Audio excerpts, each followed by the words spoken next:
The last category I want to show you is some of our activity books. Again, Usborne does a fantastic job with these. They are great for hand-eye coordination, fine motor skills, drawing. But best of all, they teach your child to follow directions in a fun way. And they do a great job of keeping your child engaged, especially if they have to be a place where they need to wait a long time, such as in the car or at a doctor's visit. So I just kind of want to show you some of the options that we have, and I want to start with some of our sticker books. We have tons of sticker books with interests from fairies to animals to superheroes to trains, just almost anything you can think of. And what I like about these is it gives you a directive, such as there are lots of animals in the deep blue sea. Where could a crab crawl and a seahorse swim? So you know you're supposed to put at least those two things on there, but then it leaves a lot of space for creativity.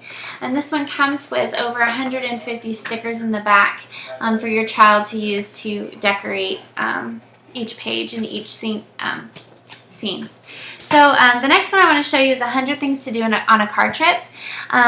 This one is full of activities such as word searches and crossword puzzles. It has fun activities to keep your mind going. So one of the suggestions is to make up stories from the plate's letters. The first letter starts with the name of your main character, the second is for what that character is doing, and the third is where they're going. So if the license plate has the letters PFM, could start a story where Peter Pan flies to the moon. So just creativity, letters, and kind of almost spelling, because you've got to know what words start with what. But for those who aren't quite at that level, there's other activities to keep them engaged on long car trips. The next I want to show you, I have a love for music and a background in it, so I was really drawn to this book. We have the big keyboard book, and then I think we have a My First Keyboard book. It's a little bit simpler for the younger children. But what I love about this one is it kind of talks about what the keyboard looks like. This top page talks about what a scale is and then what the black and white keys are. It doesn't say it that explicitly, but it talks about just following the shapes and what that scale is, and then following all the keys. But my favorite part about the book is that it allows you to play 2 notes at a time. So instead of, a lot of these keyboard books only allow you to play 1 note. Oh, I didn't turn it on. Play 1 note, but this one allows you to play 2 at the same time for a chord. And then it's got different songs in here, like London Bridges.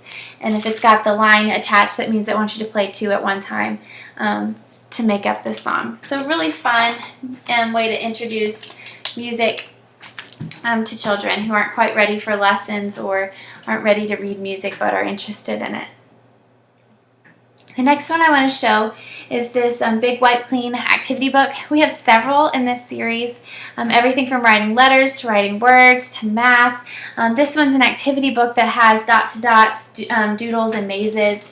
So you can kind of see some of the activities. This one's Tasty Cakes, help Mouse decorate his freshly baked cakes. It comes with 2 dry erase markers, and so your kids are able to draw on the pages, and then when they're done, they wipe and clean, and it's ready for the next time they want to use it.